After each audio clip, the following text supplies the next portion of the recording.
अस्सलाम वालेकुम dear students, कैसे हो आप लोग। उम्मीद है कि आप लोग बिल्कुल ठीक ठाक होगे। तो आज की इस वीडियो में इंशाल्लाह हम लोग जो है वो चैप्टर नंबर 10 को जो है वो क्विकली रिवाइज़ करेंगे। ठीक है, तो बगैर टाइम वेस्ट किए हम लोग अपनी वीडियो की तरफ चलते हैं। तो फर्स्ट ऑफ ऑल हमारे पास इसमें इंट्रोडक्शन आ जाता है। इंट्रोडक्शन में ऐसा कोई MCQ पॉइंट नहीं है, सो हम लोग इसको स्किप करते हैं। दूसरे हमारे पास प्लांट्स न्यूट्रिशन में हमारे पास जो है वो इसको दो पार्ट्स में हम लोग डिवाइड करते हैं। पहले हमारे पास माइक्रो एंड मैक्रो न्यूट्रिएंट्स आते हैं। ठीक है, जो कि अक्सर MCQ में वो पूछ सकते हैं आपसे। अब माइक्रो न्यूट्रिएंट्स और मैक्रो न्यूट्रिएंट्स क्या होते हैं। माइक्रो जो होते हैं ये स्मॉल अमाउंट में रिक्वायर्ड होते हैं प्लांट की ग्रोथ के लिए, और जो मैक्रो होते हैं वो लार्ज क्वांटिटी में चाहिए होते हैं। ठीक है, अब मैक्रो को हम लोग फर्दर आके दो पार्ट्स में डिवाइड करते हैं। कुछ हमारे पास प्राइमरी होते हैं, कुछ सेकेंडरी होते हैं। जो प्राइमरी वाले होते हैं ये लेस इन सॉइल होते हैं, और जो ये ज़्यादा यूज़ होते हैं। जो सेकेंडरी होता है हमारे पास चाहे वो सॉइल में कम होता है लेकिन सॉइल में ज़्यादा होते हैं लेकिन कम यूज़ कर रहे होते हैं इनको। आगे इनकी एग्जांपल है पोटाशियम, फास्फोरस और नाइट्रोजन। हमारे पास ये प्राइमरी मैक्रो न्यूट्रिएंट्स हैं, और कैल्शियम, मैग्नीशियम एंड सल्फर हमारे पास जो है वो ये सेकेंडरी मैक्रो न्यूट्रिएंट्स हैं।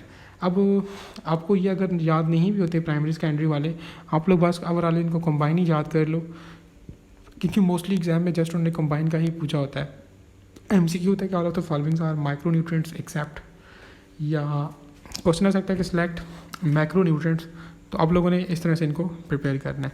नेक्स्ट हमारे पास माइक्रो न्यूट्रिएंट्स है। माइक्रो न्यूट्रिएंट्स को याद करने के लिए आप इसको जिंकोज एक फार्मूला से याद कर सकते हो। ठीक है, zinc, iodine, manganese, cobalt, copper, chlorine और सोडियम, जस्ट यही हैं।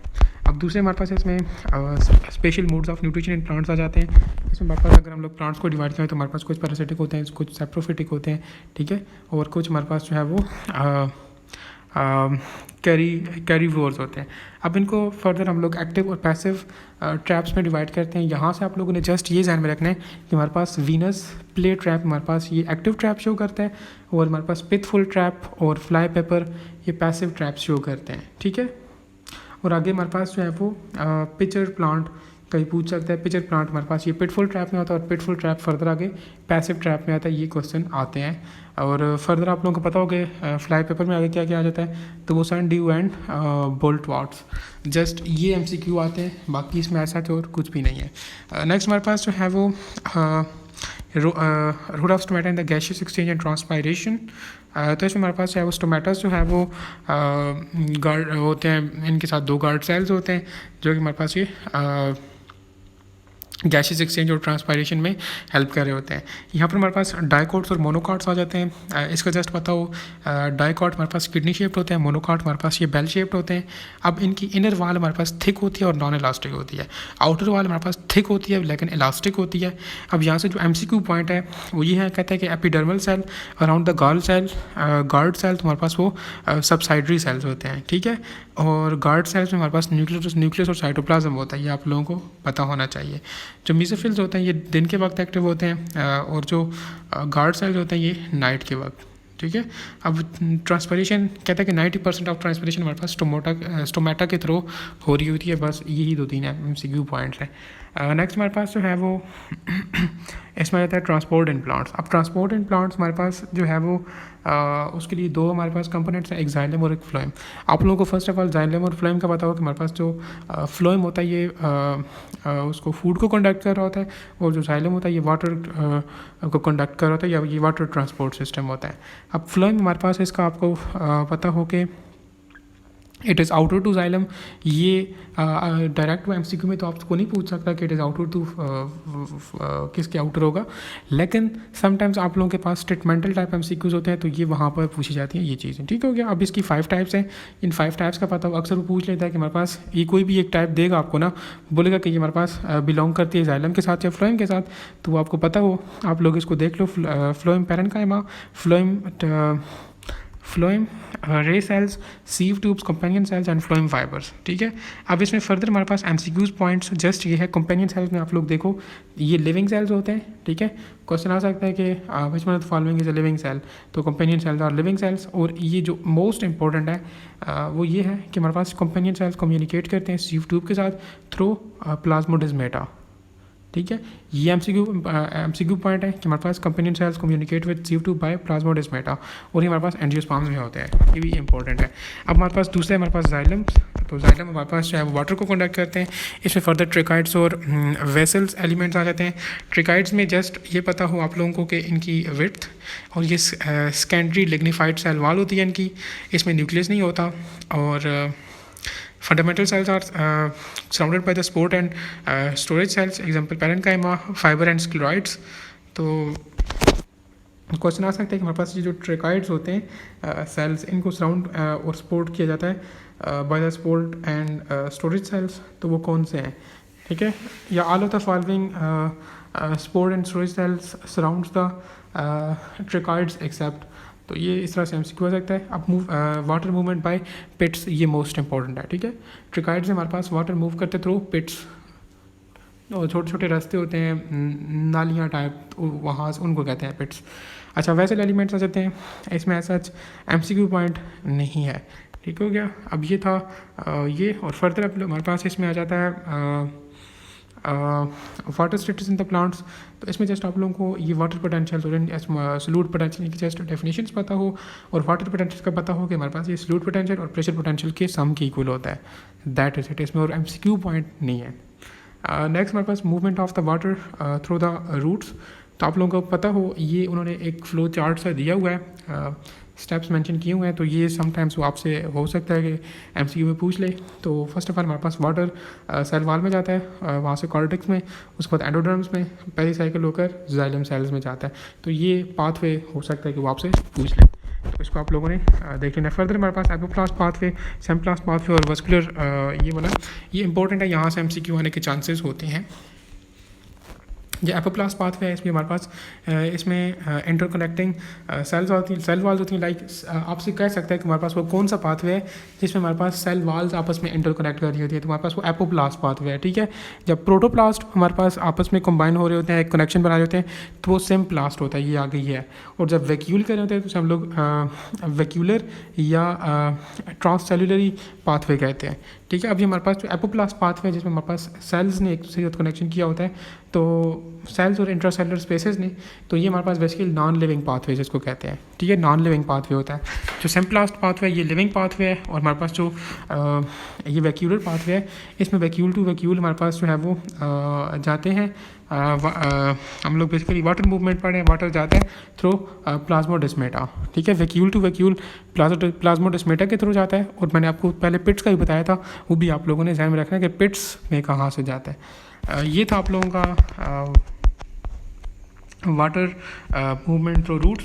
ठीक है, तो ये इंपॉर्टेंट है, apoplast, symplast and vascular pathway, ये आप लोगों को लाजमी पता हो। फर्दर यहाँ पे हमारे पास water potential in the xylem through the tact mechanism. अब जस्ट आप लोगों को पता हो कि कौन कौन सी फोर्सेज इन्वॉल्व होती हैं, बाकी फर्दर इसमें ऐसा कुछ नहीं है। आप लोगों से क्वेश्चन कर सकते हैं कि all of the following forces are followings are involve in the tact mechanism except. तो आप लोगों को पता हो कि हमारे पास उसमें ट्रांसपरेशन, एडहेशन, कोहेशन और टेंशन जो कि नेगेटिव फोर्स है वो आ जाती है। दैट इज इट, इसमें और एमसीक्यू पॉइंट नहीं है। नेक्स्ट हमारे पास mechanism of opening and closing of the stomata आ जाता है। इसमें फर्दर हमारे पास जो है वो जो दो थ्योरीज हैं, sugar starch theory and theory of potassium ions. अब इसमें फर्दर एज सच है कुछ भी नहीं, जस्ट मैकेनिज्म्स हैं, तो वो आप लोगों को जनरली पता हो, क्योंकि हो सकता है डायरेक्टली कोई तो एमसीक्यू नहीं आ सकता, लेकिन मे भी जब वो स्टेटमेंटल टाइप एमसीक्यूज होते हैं तो वो फिर मसला करते हैं। तो आप लोग कोशिश करें कि आप कम अज़ कम ये कॉन्सेप्ट आप लोग बुक से रीड कर लें। इसमें एमसीक्यू पॉइंट उस तरह से जो मैं आप लोगों को डायरेक्टली बताऊँ उस तरह से कोई पॉइंट नहीं है। नेक्स्ट हमारे पास इसी में आ जाता है हमारे पास ट्रांसलोकेशन ऑफ ऑर्गेनिक सोल्यूट्स। इसमें हमारे पास जस्ट आपको पता हो कि हमारे पास सोर्स ऑफ एस एलिमेंट्स क्या होते हैं, सिंक ऑफ एस एलिमेंट्स क्या होते हैं। ग्रीन लीव्स हमारे पास ये सोर्स ऑफ एस एलिमेंट्स होते हैं। ठीक हो गया। हमारे पास जो बुश बर्ड्स होती हैं, सीड्स होते हैं, फ्रूट्स होते हैं, रूट्स होते हैं और अंडरग्राउंड स्टेम्स होती हैं, हमारे पास basically sink of S elements होते हैं। बाकी यहाँ से प्रेशर फ्लो मैकेनिज्म में हमारे पास एब्सिसिक एसिड इन्वॉल्व होता है, और जो मास फ्लो हाइपोथेसिस है इसमें हमारे पास शुगर, कंपेनियन सेल्स और CO2 इस तरह की चीज़ें इन्वॉल्व हैं। जस्ट ये बताओ। बाय द वे यहाँ से जस्ट एमसीक्यू पॉइंट जो है वो यही है कि सोर्स ऑफ एलिमेंट्स का पता हो, सिंक ऑफ एलिमेंट्स का पता हो, that is it. Homeostasis in plants, इसमें ऐसा कुछ भी नहीं है एमसीक्यू पॉइंट ऑफ व्यू से। नेक्स्ट हमारे पास है osmoregulation in plants, most important topic है, एमसीक्यू आ सकता है। हाइड्रोफाइट्स वो होते हैं जो पानी में रहते हैं, होते हैं प्लांट्स। मीज़ोफाइट्स वाले जो ज़मीन पर होते हैं, ज़ीरोफाइट्स जो डेजर्ट्स में होते हैं, और हेलोफाइट्स जो लाइक साल्टी इन्वायरमेंट में होते हैं। ठीक हो गया। अब यहाँ से MCQ किस तरह आता है, आप लोगों से वो किसी भी प्लांट का पूछ सकता है कि ये कौन से लाइक उसमें इन्वायरमेंट में होता है, ये इट इज़ अ मीज़ोफाइट, हाइड्रोफाइट, ज़ीरोफाइट या क्या है। तो ये पता हो, समटाइम्स आपसे क्वेश्चन कर सकते हैं कि select the pairs of hydrophytes या मीज़ोफाइट्स। तो वो आप लोगों को जस्ट एग्जांपल्स आती हुई इसकी, तो आप लोग इजीली उस MCQ को सॉल्व कर लोगे। आप लोग इसका स्क्रीनशॉट ले लो और इसको रट लो। ठीक है, MCQ आने के चांसेस होते हैं यहाँ से। अब नेक्स्ट हमारे पास है जी adaptation of the plants at low and high temperature. इसमें ऐसा कुछ भी नहीं है, जस्ट आप लोगों को पता हो कि हमारे पास अगर टेम्परेचर बहुत कम हो तो फिर भी फोटोसिंथेसिस का प्रोसेस नहीं होगा। अगर टेम्परेचर बहुत ज़्यादा हो तो हमारे पास जो है वो इंटेंस रेडिएशन की वजह से एंजाइम्स डीनेचर हो जाते हैं, तो फोटोसिंथेसिस का प्रोसेस जो है वो स्टॉप हो जाता है, क्योंकि प्लांट्स इंजर्ड हो जाता है। ठीक है, हमारे पास फोटोसिंथेसिस के लिए जस्ट सिंपल एक मॉडरेट किस्म का टेम्परेचर चाहिए होता है। ठीक है, ना बहुत ज़्यादा हाई हो ना बहुत ज़्यादा लो हो, इसमें जस्ट उसने यही लिखा है। ठीक है, बाकी एक्स्ट्रा कुछ भी नहीं है। स्पोर्ट इन प्लांट्स हमारे पास प्लांट्स को दो तरह के मैकेनिकल टिश्यू सपोर्ट कर रहे होते हैं। एक को हम लोग जो है वो कोलन कायमा कहते हैं और दूसरे को स्क्लीरन कायमा कहते हैं। जो कोलन कायमा होता है ये डिफरेंट प्रेशर्स एग्जर्ट करता है प्लांट के ऊपर, उसको सपोर्ट करता है। ठीक है, वो कौन कौन से प्रेशर्स हैं, टर्गर प्रेशर है, प्लाज्मोलाइसिस, डीप्लाज्मोलाइसिस की जो प्रेशर्स हैं, ये आप लोग 9-10 से पढ़ते आ रहे हो, तो ये वही चीज़ है। अब यहाँ से इनको फर्दर डिटेल में देखें तो हमारे पास पहला कोलन कायमा है। इसमें MCQ पॉइंट जस्ट यही है कि ये ग्रोइंग प्लांट्स पार्ट्स में होता है। ठीक है, यंग टिश्यूज़ में होता है, और इसकी non lignified thick primary wall होती है। दैट इज़ इट, इसके अलावा और इसमें कुछ भी नहीं है MCQ पॉइंट ऑफ व्यू से। जो स्क्लीरन कायमा है इसका जस्ट आप लोगों को ये पता हो कि हमारे पास ये हार्ड होता है और नॉन लिविंग होता है, इसके अलावा इसमें कुछ भी नहीं है। ठीक है, और बस दैट इज़ इट। अब नेक्स्ट हमारे पास जो है वो फर्दर इसमें आता है growth and development in the plants. तो प्लांट्स में ग्रोथ का मतलब क्या होता है, क्वेश्चन आ सकता है कि जिस वक्त हम लोग इंक्रीज़ कहते हैं number and the size of the cell, तो बेसिकली उसको हम लोग कहते हैं ग्रोथ ऑफ प्लांट। क्योंकि कुछ चीज़ें ऐसी होती हैं जिसमें हमारे पास सिर्फ नंबर के इंक्रीज़ करने को हम लोग ग्रोथ कह रहे होते हैं, कुछ चीज़ें में हम लोग जस्ट साइज़ को इंक्रीज़ करने को हम लोग ग्रोथ कह रहे होते हैं। लेकिन इन केस ऑफ प्लांट्स हम लोग ग्रोथ उसको बोलेंगे जब हमारे पास नंबर के साथ साथ सेल का साइज़ भी इंक्रीज़ करे, तो उसको हम लोग ग्रोथ बोलते हैं। अब ये सेल डिवीजन से होती है, एलंगुएशन से होती है, ये जो डिफरेंट प्रोसेस है। MCQ पॉइंट आई थिंक इसमें नहीं है। अब हमारे पास इसमें मेरिस्टेम्स टिश्यूज आ जाते हैं, दो तरह के होते हैं, एपिकल और लेटरल। इसमें भी ये नीचे सच कोई MCQ पॉइंट नज़र तो नहीं आ रहा। ठीक है,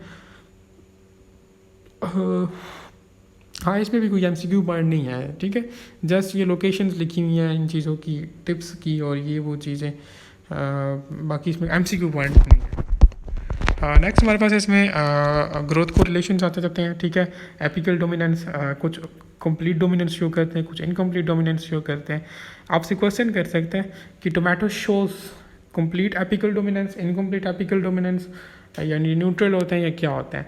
तो टोमेटो हमारे पास ये इनकम्प्लीट डोमिनेंस शो करते हैं। ठीक है, और जो ओनली मेन शूट ग्रोस, अच्छा जो कंप्लीट डोमिनेंस होते हैं ना, उसमें सिर्फ मेन शूट जो है वो ग्रो करती है। अगर सनफ्लावर का आप लोगों ने पौधा देखा हो तो वो हमारे पास कंप्लीट डोमिनेंस शो करता है, और पोटैटो हमारे पास इनकम्प्लीट डोमिनेंस शो करता है। सिर्फ एक एग्जांपल है यार, अल्लाह के बंदों कम से कम ये तो याद कर लो ना यार। इसमें जस्ट सनफ्लावर का याद रखो कि वो कंप्लीट डोमिनेंस शो करता है, और हमारे पास जो टोमेटोज़ होता है ये इनकम्प्लीट डोमिनेंस शो करते हैं। ठीक हो गया। अब एनुअल रिंग्स आ जाते हैं। एनुअल रिंग्स हमारे पास जो है वो ये तो ऑब्वियसली सबको पता होगा, लाइक जिसमें हम लोग जो है वो प्लांट की ग्रोथ को जो है वो मेजर कर रहे होते हैं, उसके रिंग्स को काउंट करके, तो उसको एनुअल रिंग्स कहते हैं। अब हमारे पास आउटसाइड वाला जो होगा ना, तो बेसिकली फ्लोएम को रिप्रेजेंट कर रहा होगा आउटसाइड वाला रिंग, और जो इनसाइड होगा तो वो जाइलम होगा। बाकी इसमें सच और MCQ पॉइंट नहीं है। One normal ring is equal to ring of early wood plus ring of late would.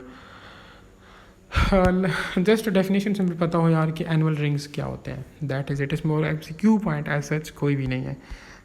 Next हमारे पास जो है वो आ जाते हैं हम लोग ग्रोथ रिस्पॉन्सेज इन प्लांट्स, उसमें डिफरेंट हार्मोन्स को हम लोग स्टडी करते हैं, ठीक है। ये भी MCQs के लिहाज से इम्पोर्टेंट है, समटाइम्स यहाँ से क्वेश्चन आ जाते हैं। हमारी मरतबा आई थिंक या तो यहाँ से क्वेश्चन था या माइक्रो या मैक्रो न्यूट्रिएंट्स जो हम लोगों ने बिल्कुल चैप्टर के स्टार्ट में पढ़े थे वहाँ से क्वेश्चन था, ठीक है।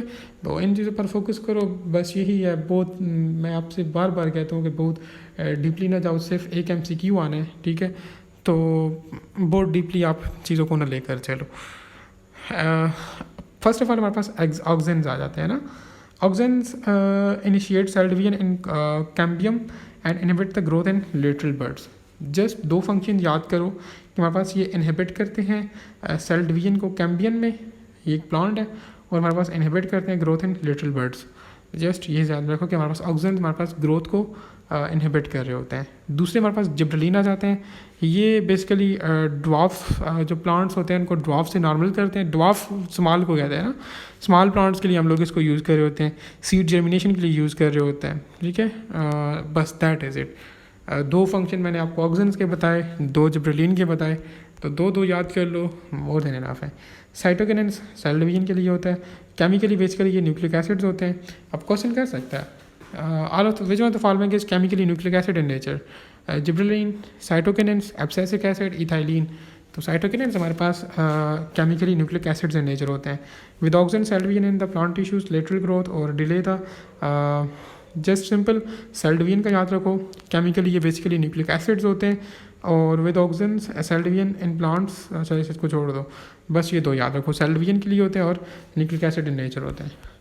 एब्सेसिक एसिड आज आ गया, ये बर्ड और सीड की डेमोक्रेसी के लिए होते हैं और इनको स्ट्रेस हार्मोन्स कहते हैं। क्वेश्चन आता होता है अक्सर, which one of the following is a stress hormone? तो abscisic acid is a stress hormone.